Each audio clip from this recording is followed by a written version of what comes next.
You're hanging out in the House of Sunny podcast, where it's always sunny, mostly because of your host, comedian and YouTuber, Sunny Loman. Want to know what Sunny and her friends are thinking about this week? Well, here she is, Sunny Loman. Hey, welcome to the House of Sunny program. It's been a while, right, Doug? Yeah, I missed you. I missed me too. No, I've been moving, so you know how that is. Plus, I got food poisoning at the same time. Yeah, so that was fun. What did you have? The bad fish, like on the movie Airplane? It's really awful, actually. The day that I was going on like a new diet, a special diet, like a paleo thing, I was going to start my morning with some great bone broth, and I'd made it, I don't know, like a few weeks before, and at some point I put it in the freezer. Apparently I didn't get it in the freezer soon enough. Gross. I know. Everybody listening is puking now. Gas station sushi. I thought that was the culprit. No. My Gross. own cooking. Bone broth. My own cooking. Anyway, we've got a special guest here today. I guess I'll just jump right into it. His name is Brandon Cropper. We call him Mr. Cropper around here, though, because he's going to educate us a little bit. How you doing, Brandon? Doing very well. How you doing, Sunny? So you're a teacher. Is that why you kind of go by the Mr. Cropper? Is that right? Yeah. When I first started on YouTube, I was opening a private school. I've since closed it, and my daughter is in a Montessori school. I achieved my main goal of getting her a good education. But yeah, that's why I took on the persona Mr. Cropper on YouTube, because at the time I was doing a private school. I like it. Thank you. So Mr. Cropper is an objectivist, and he's kind of a rabble-rouser making some waves in the objectivist community. So we brought him on to talk about it because we've had a few shows about that where we talk about kind of what's going on over there. And I think there's a little rebellion going on in the rank and file, wouldn't you say? Yeah, things don't get interesting until you disagree. So I would say things are getting interesting for sure. Yeah. And I think for me, it's not so much, I feel that I've been an objectivist for about as long as you, I think, based on what you said on your show, like 25 years. Yeah. And I've been around the scene, and I've never felt, what bothers me right now is not that I disagree with people, because I've always disagreed with objectivists, and we've always had good, fun debates, and I've always enjoyed the company of objectivists because they are intellectual, they want to chew ideas and talk about these things, and I'm finding that isn't happening anymore. Something weird is happening, kind of like on the left where they can't handle comedy and stuff anymore. There's a group of objectivists that can't handle debate, they can't handle ideas, they can't give and take, they can't give a response for their views, they can't support their views. Something very weird's going on. Yeah. They're acting a lot like the left, in my opinion. And that's it. It's kind of like they've lurched left, not so much in ideology, although that too, but in method. And I don't think that the left has an ideology. I've said this before, that I believe the essence of the left is groupthink. I believe that it is people who are afraid to think for themselves and just want to go along to get along. They accept whatever party line is going on in society around them, and they just try to live their life without worrying about the larger picture. That is the essence of the left, is to get people to not worry about the larger picture, just listen to the story given to you. That is the entire left. I don't believe it's an ideology. I believe it is groupthink. interesting. So that what you're saying is the reason that they use these tactics and methods is because they don't want, you're departing from the collective, and they're kind of pouncing. Yeah, and more than that, they don't want to be peeled off from the collective because they don't want to share my fate. Right. They don't care about the truth of the ideas, do they? So a lot of them see the truth of what's going on. They even see the validity of what I'm saying, and they see the bad behavior of the objectivists. So how could that happen in objectivism, a philosophy that values independent thinking? I'm still in shell shock about this. I told my wife just last year, I said, the one place the left can never infiltrate is the Ayn Rand Institute, because we would just ask them, what do you know about Atlas Shrugged? And they wouldn't be able to answer it, and we'd kick them out the door. And I was wrong. They've infiltrated by threatening the lives and well-being of the people. I mean, these are a lot of Southern California people. Amy Peikoff, Huron Brook, he used to be in the Southern California picture, and they're all of their friends and all of their family and all of their well-being and probably a lot of their donations come from people who are on the left or sympathetic to the left.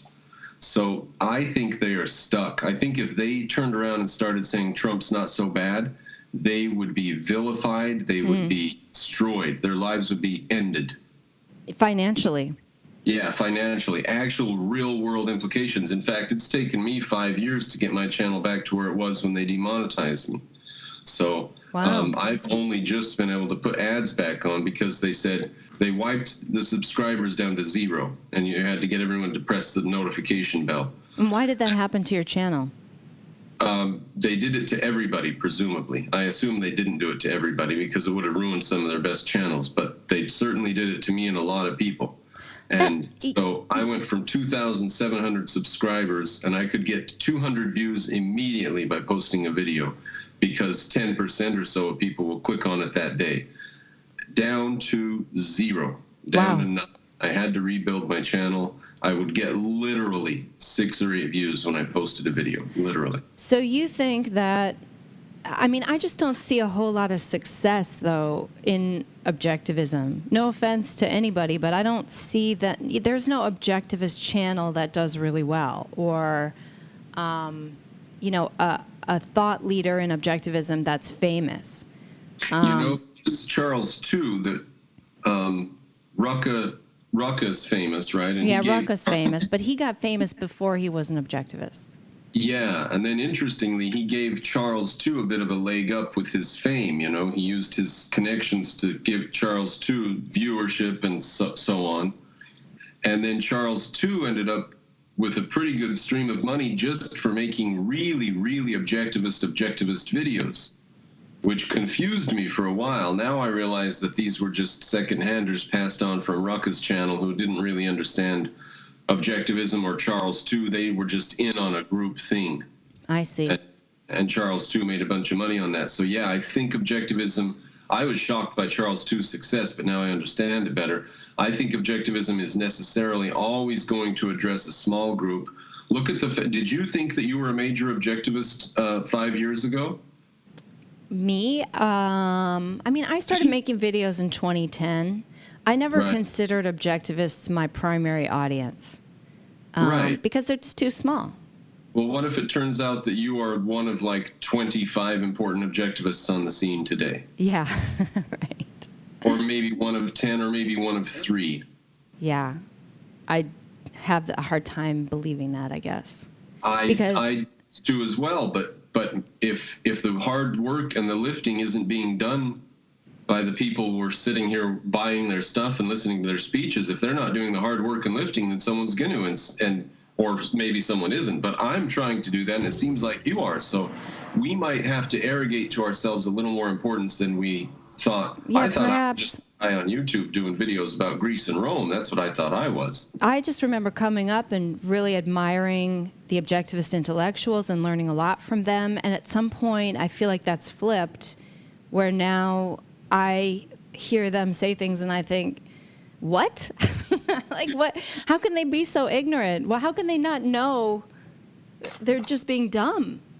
Yeah, some of the stuff. Or really rationalistic. Or let's give an example of that. I would give the example of Amy Peikoff being mad about the tariffs and simultaneously being mad that Trump hasn't done anything about Hong Kong. Right, and that's a typical libertarian kind of stance. Free trade above everything, but then also we're supposed to support. Yeah, it's a very weird cognitive dissonance right there. Yeah. I didn't know that was her view. Yeah, and well, she did it on her most recent thing with James Valiant 2 days ago, I think, on None of the Above. And they went over it at length, and James Valiant said, if we have intellectual property right problems, then let's do cyber warfare attacks on them. Why do we have to do tariffs? That was his suggestion. Keep free trade open, but attack them through cyber warfare. It's similar to the position that they want, probably a lot of my listeners don't know this, but objectivists often call for like nuking Iran because Leonard Peikoff did. So we can do that, but we can't let a single Iranian individual, we can't keep them out for immigration purposes. We can nuke them into oblivion, but we have to let them across the border. Now, why can we nuke them? Because collateral damage, because it doesn't matter. Their lives don't matter. It's their government's fault. That's why they should have been involved in their government, taking care of their government so this shouldn't happen. We've got all that, right? But we can't put a tariff on China. Yeah. Why? We could put a tariff on China because China is egregious about intellectual property and about slave labor. They've got people locked in factories that are sending us notes, please help.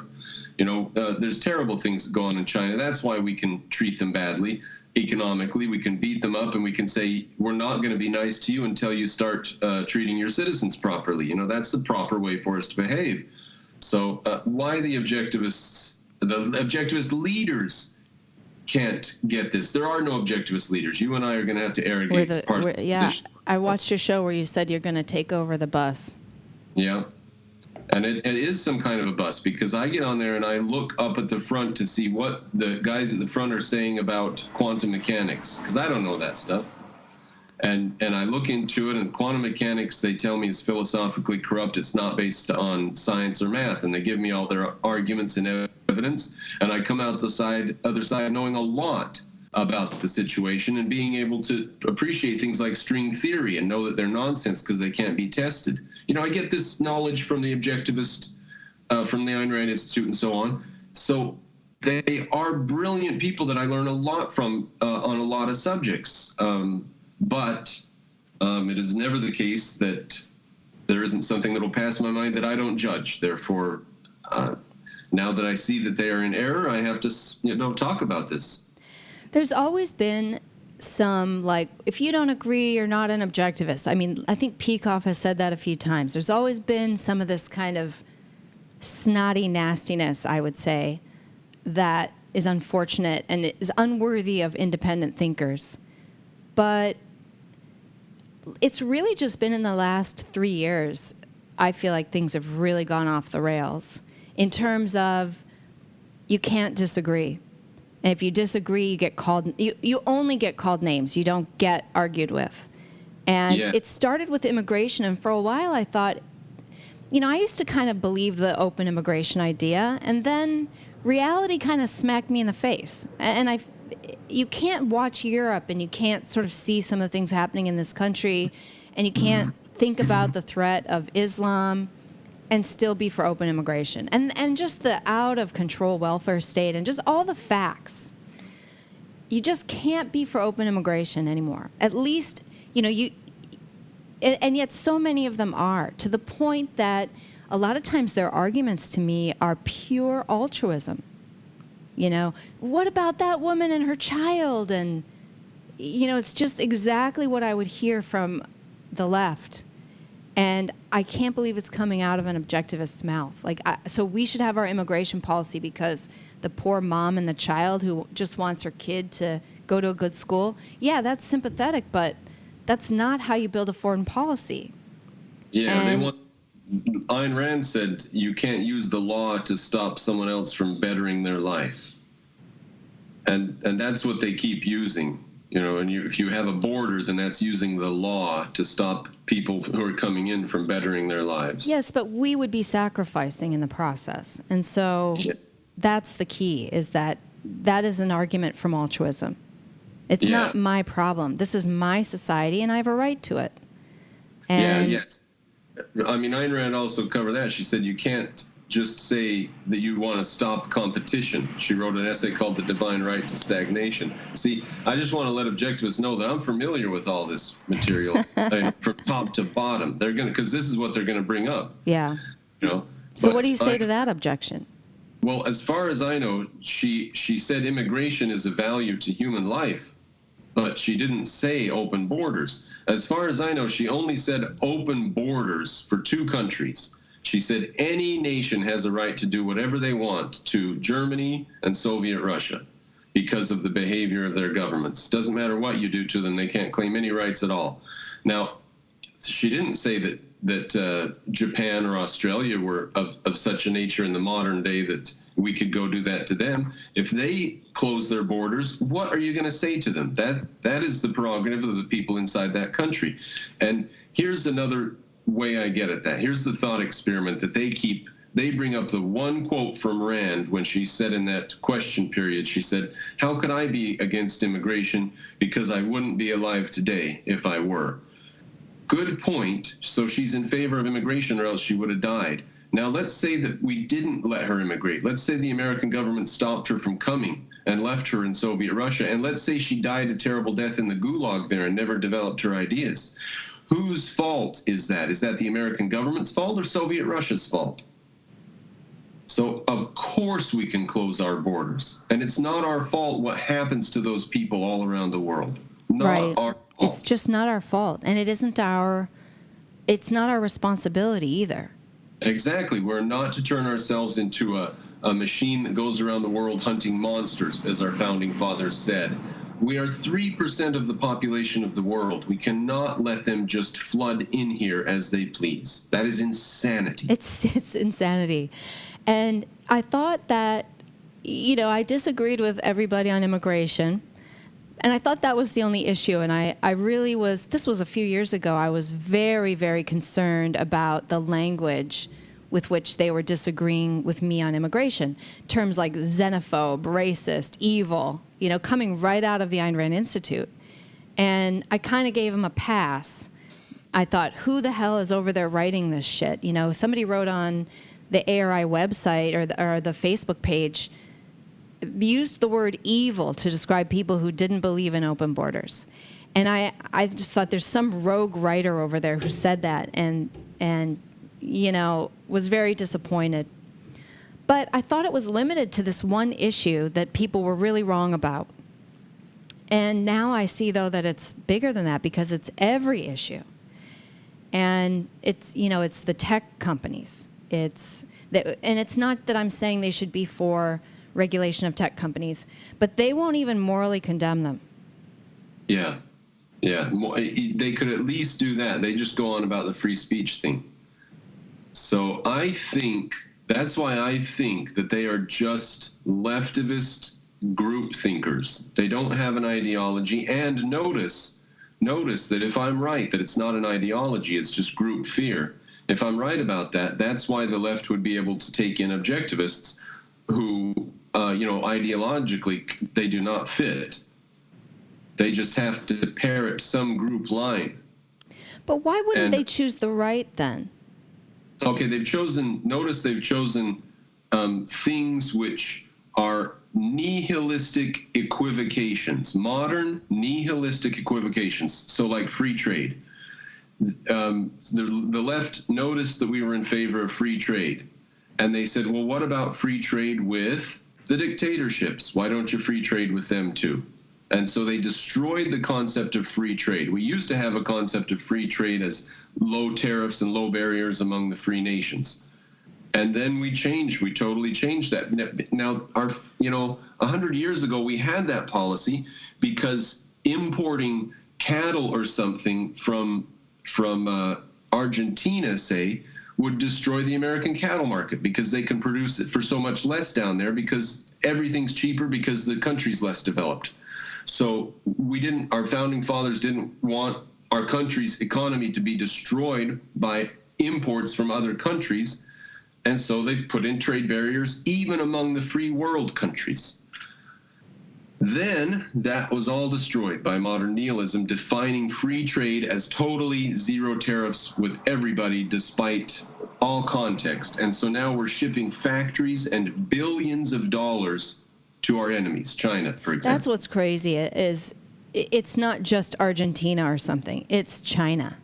And, when you look at what China's been doing for the last 20, 30 years, the military posturing, you remember when our plane went down and they kept the plane and our soldiers for a few days? Remember that? Yeah. They're not well behaved, and they're getting worse and worse. That's definitely the case. They're spying on us. And then even I have to believe that somebody like Peter Thiel would not come out and say, I think Google's been infiltrated by China, unless he had some basis for that. And he's in that environment, and he seems like a pretty calm, rational dude. Yeah, he's not Alex Jones. And for him to come out and say that, and based on Google's behavior, it wouldn't surprise me, because they're acting like a communist dictatorship. You know, it's a lot like the CCP is running Google and Facebook, taking off anybody who says anything for freedom, Americanism, patriotism. If you say anything like that, you're gone. Yep.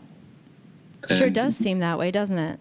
I'm on one of these artsy sites where I put my art for sale, and at one point they took everybody off who was selling Americana or Trump paraphernalia, anything to do with them, Trump or American flags or patriotism. They took those people off. Yeah, our flag is now an offense.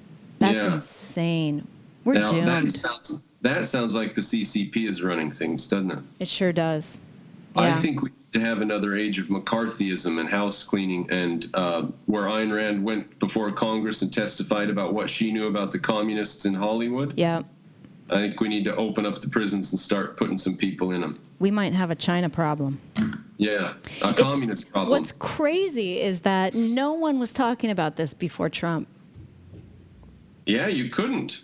And God damn it, if Hillary would have gotten in, you'd be arrested for saying anything about it. So we could have gone down that road. And look at what Obama was doing to the Tea Party with the IRS. Yeah. And you think Hillary wouldn't have done that? And if the Communist Party has infiltrated Facebook and Google, then what would Hillary be doing right now with absolutely no checks at all? So we're so lucky Trump got in, and we're lucky that Trump's talking about this and bringing back the rule of law. Attorney General Bill Barr is like manna from heaven for the rule of law in this country. I hope so. I haven't seen it yet. I want to see him arrest some people. You know, I need to see some of these people go down. When Lois Lerner got off and all those people that did that, I just couldn't even believe it. We had a Republican Congress, and they got off. Yeah, as bad as that is, I think that things are getting better, and there are threats being made and the Democrats know that they could be in big trouble any second. They know that the noose is around their neck, basically. Man, I can't wait. We need that. Who knows if he'll tighten it? You know, he might want to stay friends and be pragmatic about it. But the thing is, they do know the noose is around their neck, don't they? I mean, I think so. The FBI making up this dossier and then giving it to some knucklehead who gave it back to them. I'd be worried about it. I'd be worried. We know about all this stuff. Yeah, I'm worried. So back to Objectivists. So why didn't they go right? You were saying that the left noticed that they're for free markets and said, okay, we'll give you free markets. For everybody. Is that all it took? The libertarian obsession with free markets? I actually think it is a libertarian invasion rather than a left invasion, although the left, I think, kind of owns the libertarians, or at least half the libertarians. Yeah, I think they own the groupthink half, for sure. Well, let me throw something in here real quick, which is I think it's a combination of factors. This wasn't an issue before Trump because Trump was the first president to stand up to China. Every president since Nixon has kowtowed to China. And so when Trump started going after China, that enraged the Trump deranged left because anything Trump does is bad. And then at the same time, the libertarian rationalists who believe free trade no matter what, without any context or any appreciation or understanding or acknowledgement of geopolitical concerns and the threat offered by the Chinese communists. So you had kind of a perfect storm where you have libertarian rationalists who run the Ayn Rand Institute combined with the left suddenly being for free trade, remember the WTO people? Remember the riots every time there would be a trade organization meeting by these anarchist leftists who were against free trade? And suddenly now the left's for free trade why? Because Trump opposed it. So you've got a fairly, and Trump is whatever, but the more, I think, level-headed understanding of the geopolitical concerns in China would say, hey, yeah, of course we like free trade with other countries that are free, but if we're dealing with Cuba or North Korea or Venezuela or the old Soviets or China, you have to be very careful about what you do.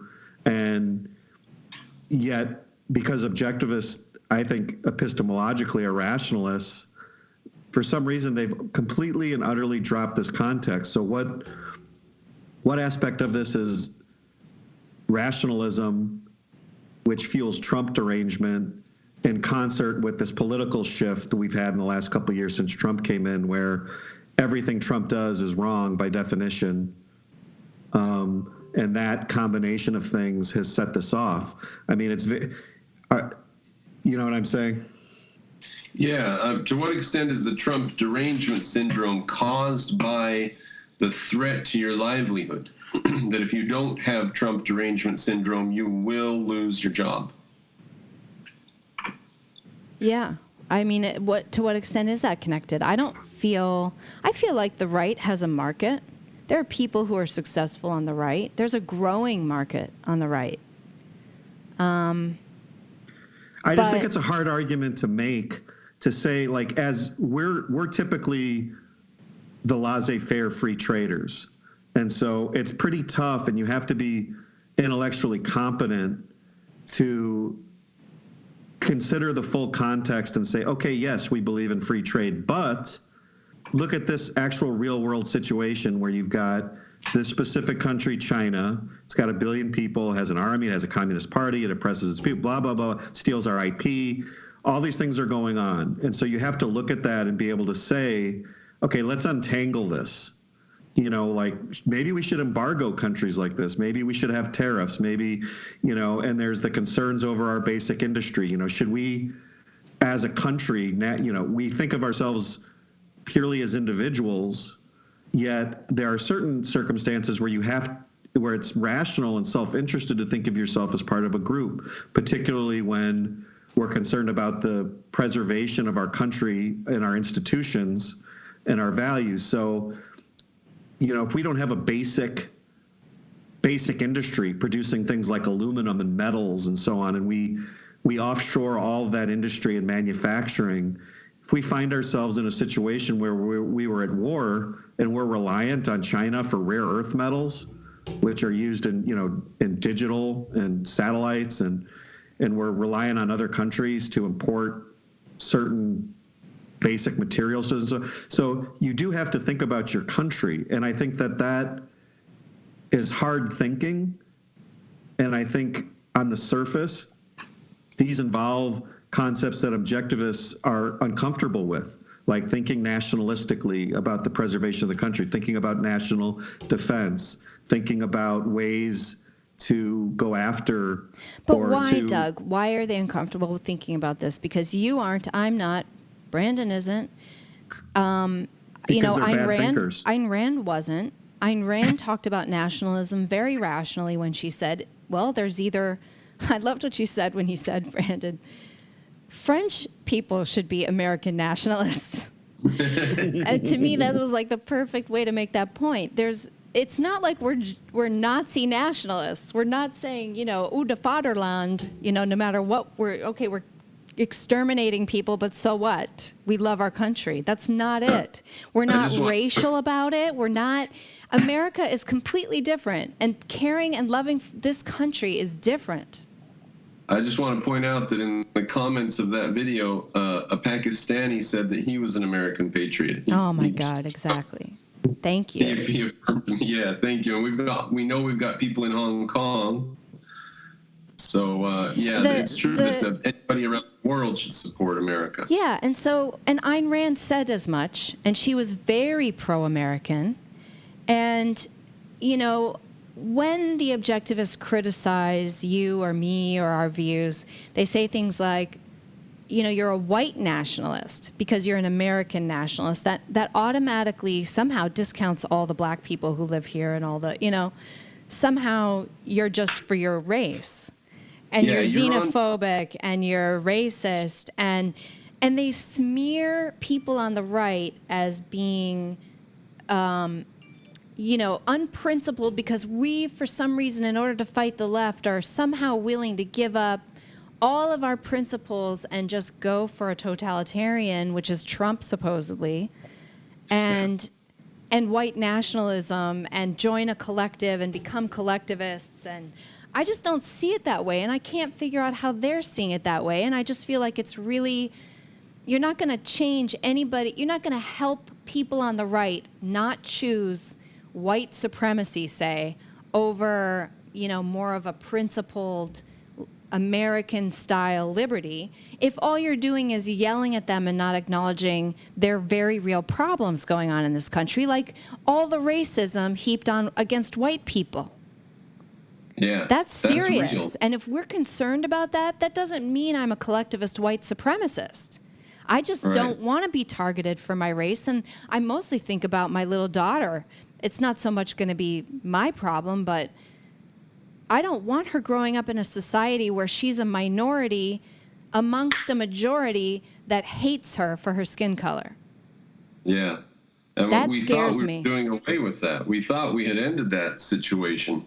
I mean, that's what the whole equality and affirmative action, everything was all about, was let's all just be equal. I mean, let's be honest, it wasn't Mexicans and black people that started that system. It was white people. Yeah, and I mean, we were the ones that were, does that even matter, though? Exactly. To think, well, if you're going to think in terms of race and groups, then the white people need a lot of credit. They're being attacked the same way the Jews were being attacked for being wealthy and having a lot of money. Right. That's right. Success is white privilege. Exactly. And so my point is that if you start talking about these issues around objectivists, you get smeared as racist. Yeah. Now I want to mention Yaron Brooks said white nationalists. And that is either a smear or an anti-concept, because if he means racist, then he should say racist or white supremacist. White nationalist just means a person who supports their nation and has white skin. So to use that as a synonym for a bad guy is very inappropriate of Yaron Brooks. It's kind of racist, actually. Yeah, he's race baiting, and he's being suckered in by the people who are racists, and he's joining. I mean, what the hell is going on when objectivists are calling each other racist? He's calling us racist because we support America, and we're calling him racist because he's behaving like a retarded leftist. Yeah, it's crazy. Seriously, what is going on? Why is this happening? And it's groupthink. I just wanted to play something for you because I wish that rather than insult and smear people who are fearful of what they're seeing in their country, which is this anti-white hate building and growing, and people openly talking about genocide, openly. I just saw a video. In South Africa, it's happening. What's that? Genocide's happening in South Africa. Well, according to Yaron, it is not, and there's nothing to worry about in South Africa, which is insane. It hasn't reached. If it's only 70,000 a year or less, it's not genocide. So right now, it's not genocide. No, but I think there's a organization that tracks the genocide risk around the world, and they actually have them at the stage before genocide.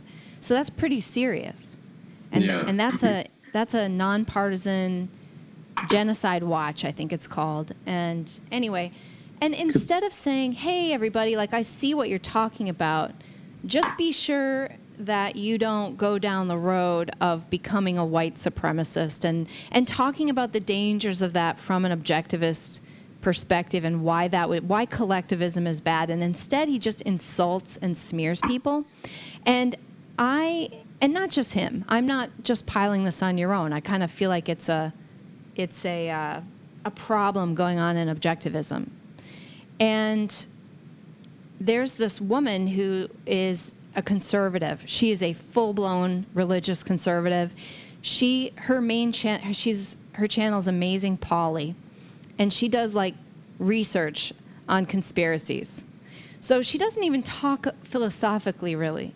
And here's how she frames why don't be a collectivist. And I listened to this and I thought, why isn't this kind of thing coming out of objectivism? Why does it take some right-wing conspiracy researcher to say something like this? It really bothered me how good this was coming out of just a layman, not even an objectivist or even someone familiar with objectivism. So listen to this. Just an American who has American values. And even some people, I would say, on quote-unquote on our side, they are begging, oh, join a collectivist group, join the white collectivist group, because it's the only way that we can fight these people back. I will never be a weakling hiding behind, oh, you're victimizing the whites, you're victimizing the whites. Get over it. I'm strong. I'm not going to act weak. That's what they want us to do. They've laid out the card game. Here Muslims, here gay people, here disabled people, here deaf people, here trans people, here black people, here Mexican people, here illegal people, here's all your victim cards. And they're like, huh, Whitey, you want in? You want to take some of these? You want to play? You want a seat at this table? And there's actually white people out there saying, yes, take the cards. Let's play this poker game. Then we'll all be trapped in it forever. We're just another of the victim groups lobbying the government for, like, handouts. No. We are strong. We are strong. The problem has never been white, Jewish, gay. That's what they want us to think. It's always been weak versus strong. It's always been good versus evil. It's always been virtuous versus immoral. What? I mean, right? I can't believe that that's not coming from the Ayn Rand Institute. Like, she should be working at the Ayn Rand Institute. Right? There she just made the case, and she brought it to morality, and she did it that is exactly what we should be hearing out of ARI, and we're not. Yeah, that's an amazing, it was a beautiful statement. And I've said before that the people, the patriots, the regular American people that have been raised with American individualism as their value, the people who liked Trump and liked Reagan, those are the good people of this nation. Yeah. And, you know, Yaron Brook and company just dismiss them all as xenophobic, unintellectual, racist, dumb. This woman is not specifically educated, and I mean, she's a regular Christian conservative. Yeah. You know, she's a regular person, and she could come up with a statement like that. Yeah, being brought up in America and understanding American individualism and freedom, you internalize it and you use that as your compass. And then when you face collectivist groups, you think about it. Candace Owens did the same. And to my knowledge, she's not an objectivist. And she said in one of her interviews, she said, the other side is groups. It's collectivists. Everything on the left is collectivist. It's group oriented. And I don't remember what else she said after that, but I just, you know, it struck me that even the people on the right are appreciating that they are individualists and the left are groups. So these are our constituents. These are objectivist friends. If not objectivists, they're at least our friends. I mean, the left is not our friends, for God's sakes. I know. I'm scratching my head. You look at the news, I see Antifa. I see deplatforming, demonetizing, silencing. I see a government that is knee-deep in corruption, neck-deep in corruption. And socialism waiting in the wings here and on the rise on the left, big time. I mean, you can't even say it's on the rise. It is. The left is now full-blown nihilist socialist. Ocasio-Cortez, Ilhan Omar, those are the leaders of the left right now. Now, I don't know if you know my extremely positive outlook on this. Do you know why I think that it'll be okay? Let's hear. because we had a period like this that was worse than this in the 1930s, the red decade of the 1930s. And we came out of the other side of that. We had 95% tax rates, for example, during some of the 1930s. FDR was an out-and-out communist. Right. And we came through the other side of that. Europe also came through the other side of that, but torn to pieces. And so it was basically a period of government control of the economy and very severe government control of the economy all over the world. It was a fad for the government to get involved in the economies, and it caused the Great Depression. It was not a period of economic slump. It was a period of government activity. Now, we came through that pretty rough, and this is gonna happen again. Europe is gonna go through the ringer. And America's going to have a rough time. I don't think we'll have 95% tax rates again, but we're going to have a rough time. And we might even have some violent clashes. We might have to do something about Dearborn, Michigan. I don't know. But Europe is definitely going to have to do something about Paris and Sweden and London, you know. And I don't know if they're going to do anything. It might be just like Eastern Europe just disappeared for 50 years. It was just gone for 50 years. Right. And it's really can't crazy what's Europe? going on over there. I know a lot of French people and women, and they can't, in their small towns, they can't walk down the street anymore. And the towns that are still safe are just too expensive to live in. And now, this is in Europe, where it used to be you could sunbathe nude in the park. Yeah.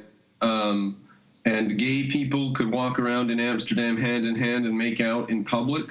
Right. That's all gone. You can't hold hands in Amsterdam anymore. You can't even hold hands. Really? Gay people. They'll get beat up. They'll get assaulted. Yeah, it's extremely dangerous. And they're putting Tommy Robinson in jail. Yeah, convicted of journalism. Yes. So that's the state of Europe. It's very scary over there. That was just a show trial, a kangaroo court show trial. That's all Robinson was. You know, your own doesn't like him either? Well, he's a racist, according to your own. It's incredible. Now, do you remember when racists started taking over the British National Party and Tommy Robinson threw a big fit and left? Yes. He's not a racist. He hates the racists. He specifically said, we are not doing this for skin color. We're doing this for Britain. Right.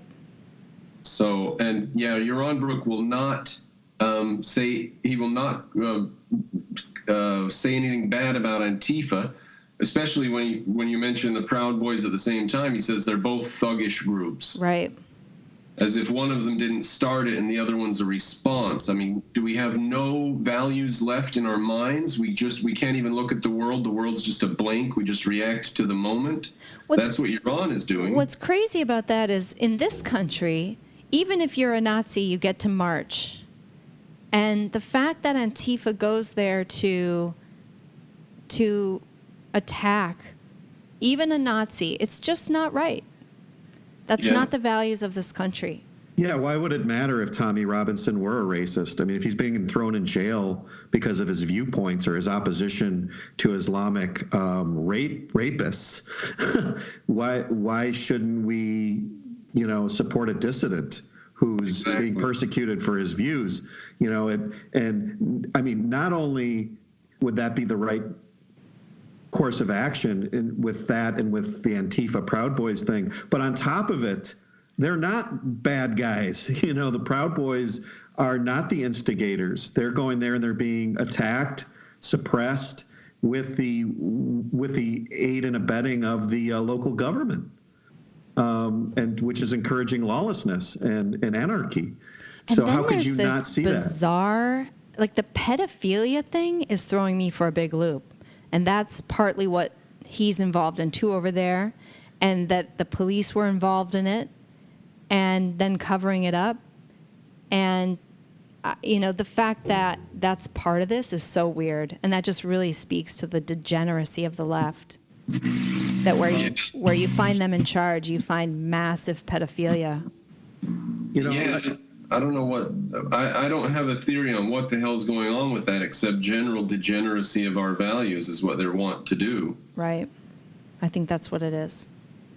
I wanted to make a quick point, going back to the ARI folks and like why they take this approach. And it goes back to an article that I had criticized that Gade wrote about Trump, and it speaks to their rationalism. You know, an example would be, this is a great example, particularly with respect to the religious right, where, you know, in the objectivist mind, in this rationalist mind, they think of something like mysticism, and they think all mysticism, anti-reason, therefore all mysticism bad. And so they're unable to then differentiate between, let's say, a modern American Christian and an ISIS is a jihadi, because they're both mystics. So in their mind, they hold this concept of mystic, and they're unable to contextually value and say, all right, American Christian who goes to church on Sundays, loves America, votes for Trump. In their mind, that person is as bad or worse than, you know, the Islamic radical. And so you saw this kind of thinking when Gotti was criticizing Trump, where he was saying things like, well, Trump's anti-intellectual and Trump lies. And so he would take and isolate these pathologies, these sort of philosophical pathologies or ethical pathologies, and say, because of that, he's a bad guy. And so everything he does is bad, rather than saying, well, all politicians lie. Hillary's a liar. We could isolate her philosophic pathologies too. And in fact, you know, maybe in certain contexts, it's a value to be anti-intellectual.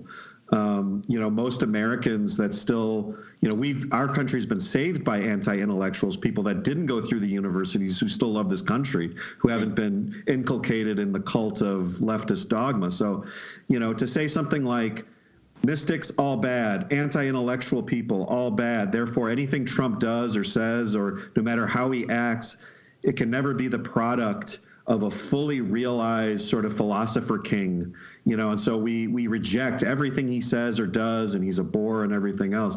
You know, this is such a mistake and such poor thinking, to not put politicians in context, to put facts in context, to say things, to not understand that the religious right now is not the threat in our country. It might have been 30 years ago. It might be in 100 years. It's not right now. The threat is the left.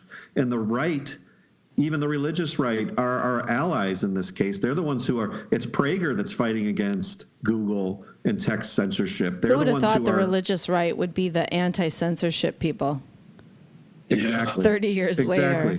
But they're so rationalistic. It's well, Leonard Peikoff said conservatives are bad and said the religious right is the danger. Therefore, that's, you know, that's dogmatic thinking. Nowadays, that's not true anymore. Well, that's what Brandon is saying, is that it's the collectivist thinking, that the group think, that is screwing up objectivism here. Yeah, it's not ideology as such. I think it's groupthink. It's like it's a psychological thing. Yeah. Well, it's not just psychological. It's losing your job is very real. Losing your job is not psychological. Yeah. So being kicked out of the Southern California in-group, I mean, you know, Peikoff and Yaron Brook, and they have more than just objectivist friends. And if you're in Southern California, then you're in the beast, the belly of the belly of the beast. That's where I am. What's funny to me is that, am I going to change you guys? does anyone go into objectivism to be popular? I mean, you know, come on. You know, these people, I think they're just really bad thinkers, and I think you're right. It's easy for them to agree. They're culturally and spiritually and psychologically comfortable, I think, on the left. And it because it's more of an intellectual side, or they think it is, because I don't really see that it is anymore, but maybe it once was. I think in academic circles, I think they're from academia, and so they're more comfortable with that versus the deplorable American, the cowboy, the cowboy, the Second Amendment, you know, country music listening American who's patriotic. They hate that. That's anathema to them. And yet that's the fault line right now. It's the left versus those people. The reason that they don't like those people is because they think that the only reason they love America is out of an irrational fuzzy, it's home. Yeah, they say if the right wins, then you'll be standing there with a bag full of religion. Is that what you want? Right. And Yeah. I say, I don't think that the right is going to just go nuts religious. I think that separation of church and state is a value on the right. I see that. I think they communicate that pretty well. And the other thing is this has been a Christian majority country for a long time. So if it's so bad, wouldn't it have been worse 200 years ago? Yeah. When it was actually freer and better? And more Christian. So it just doesn't really connect, I think. Well, yeah, but also, once again, it's an either or way of thinking. Like, we can't say, well, right now, here's the political threat. There's a real danger to losing the First Amendment, and that threat is not coming from the religious right. It's coming from the left and hate speech codes, and like what we're seeing in Europe right now, where they're throwing Tommy Robinson in jail, and what we're seeing with tech censorship and the rightening of the culture to think, anyone who offends you is dangerous and has to be stopped and suppressed. So that's the real danger that we face now. If the right, we should isolate what the dangers of the merger of religion and state would mean. So that's a danger. But that's way, way, way down. That's like number 78 on my list right now of fears, is the merger of religion and state. I mean, right now, the religion and state is the left and the state. Actually, I That's feel like a we religion. have that with environmentalism. We have a Yes. religion merged with state. So, Brandon, what do you want to see change in objectivism? Like, what are you hoping happens? Well, I want the ARI to start parroting my views, first of all. And secondly, I think we should start addressing the real world a little more, because we've got Trump giving lip service to Atlas Shrugged, and we've got libertarians all over the place who believe in, less taxation and government equals force, so we should be careful with government and so on. There are people all over the place who understand these things. When Ayn Rand died, it was not the case. The left and the right were identical. Now, I just want to put a quick plug in here that I'm doing a project on my channel of basically figuring out what exactly the steps are from here. And step one for me is to prove that the modern intellectual scene in America is pretty good. And the way I'm going to prove that is interviews with a guy in France about politics in France. And he says that Ayn Rand is absent from France. Yeah.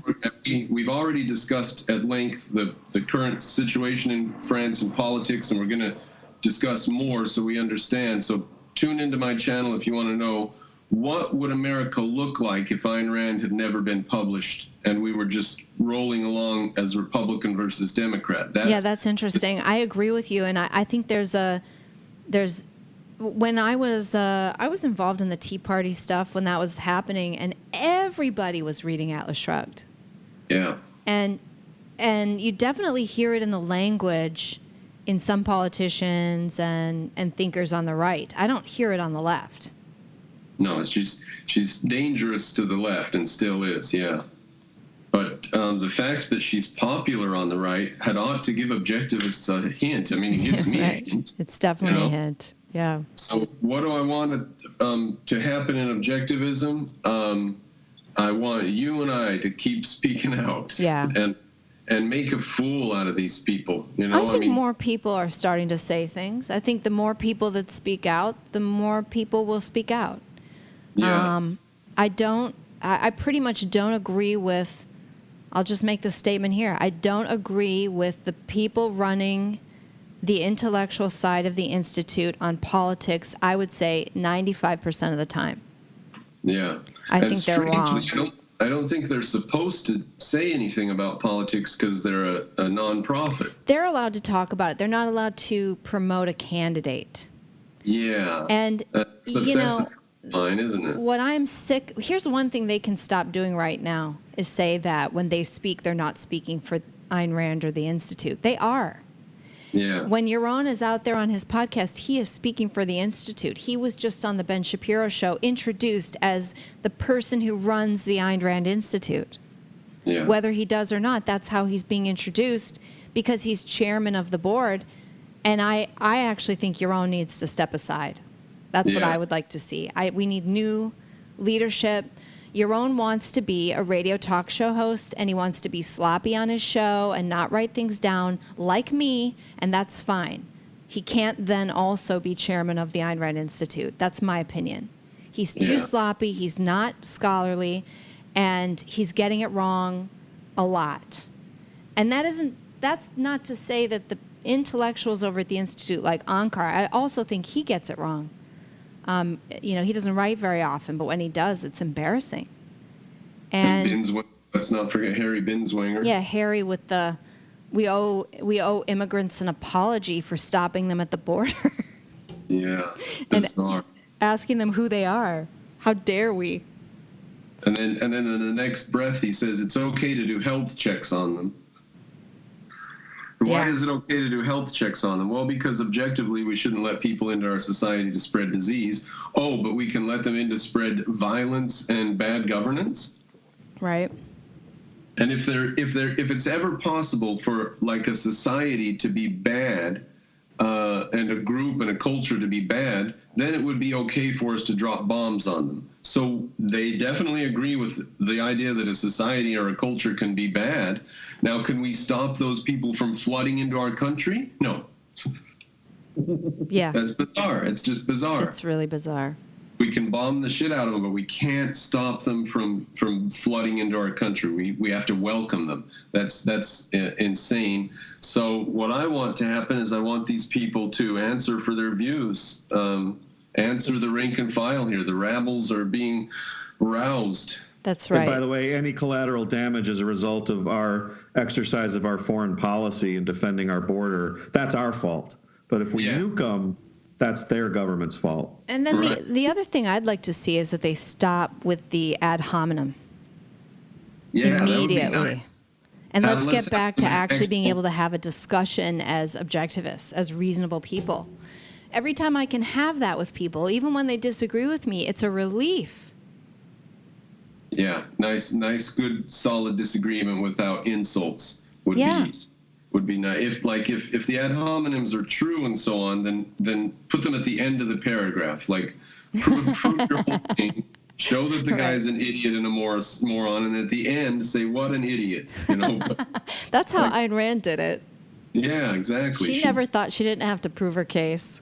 Exactly. Well, and where's the scholarship? Where these guys are supposed to be professional intellectuals. Where's their writings on these? I'm an idiot, blogger who's written thousands and thousands of words on immigration, and I've opened myself up and said, argue away, tell me where I'm wrong. Yeah. And and it's exhausting because, especially with social media, it's just snark and snippets. And I don't even engage on Facebook people talking anymore. Past each other. Yeah. These are complex political topics and applications, and so you have to start with your case and start with some points and define things and and reference and link to other articles and bring in other history and context and all these. I mean, this is complicated stuff. So that's what scholarship is. It's not screaming racism on a podcast. That's unbecoming of any intellectual, much less an organization that's asking for money to spread Ayn Rand's ideas. Yeah, now another way they could move towards actually spreading Ayn Rand's ideas, I think, for example, with the recent tariff thing, they could have done speeches or panels about how tariffs are actually bad for farmers and try to address farmers and agricultural groups, and maybe get a couple of pamphlets out there explaining, dear farmers, this is why you should not support tariffs for your products and so on. And use this as a time to spread Ayn Rand's ideas in relevance to current politics, because it's applicable today, and they're just ignoring the political scene because it's all just mystics and who cares about it. This is the best and the only political scene on the planet that anyone should care about. Yeah, I mean, but they also don't give advice to farmers. They just bash them. Yeah. And so the farmers aren't listening to them. Yeah. And it's just a really bad approach. It's an antagonistic, nasty, mean approach to trying to sell ideas to people, and it's just bizarre. They're just condescending, like, oh, these farmers, these stupid idiot farmers, they don't get it. Well, explain it. Yeah. So. And that's where some actual objectivist work could be getting done. Yeah, I agree. Instead of the name calling and parroting everything the left says. It's kind of the thing I played about from Amazing Polly. To me, that is a positive, non-shaming way of convincing people not to go down the white supremacy route out of fear, or because we're seeing ourselves being herded into a collective, a white collective. And it's true, that's happening. And rather than shame anybody who is, in that herd, it's happening to us, but from the left. And so instead of shaming us, inspire us. Yeah, it's weird. They push us into a corral and then they mock us for being inside the corral. Yeah. So, it's definitely all coming from the left, and the objectivists at the ARI would do better to be attacking the left than cozying up to every single last left talking point, including open borders. Every single left talking point. That is and then calling us names when we don't agree. It's got to change. The attitude has to change. And I have to think that attitudes, they come from the top. And I'm seeing your own on his podcast being dismissive, condescending, sneering. I mean, I don't think I have to look very far to see where this attitude is coming from, and I don't like it, and I'm sick of it. So I'm really glad you've been speaking out, and I'll keep speaking out, and maybe some changes will happen. Yeah, hopefully. Well, we should probably talk again in the coming weeks as things develop and see where what this happens. busts. Thanks for coming on the show. Hey, one last question. Did you do stand-up comedy? Oh, yes. Really? I've done many, many sets. I've never gotten paid much for it, only a few times. But, I've done quite a bit of it. It's a lot of fun. Because I've done it, and Doug and I regularly call each other and run jokes by each other. Oh, really? We're joke writing buddies. Well, maybe we should have a relaxed get-together and all of us sit around and just do our joke premises? Yeah. Let's do it. That's a plan. Let's plan. Sounds good. Thanks for coming on. Thank you very much, Sonny. Doug, nice talking to you. Take care. Thanks, Brandon. Take care. Thanks for listening to the House of Sunny podcast. Go check out Sunny on YouTube at her channel, House of Sunny.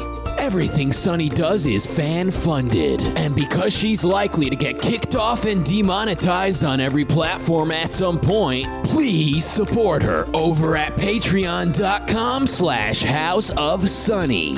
Become one of Sunny's elite squad and have access to behind-the-scenes footage, t-shirts, special events, and more.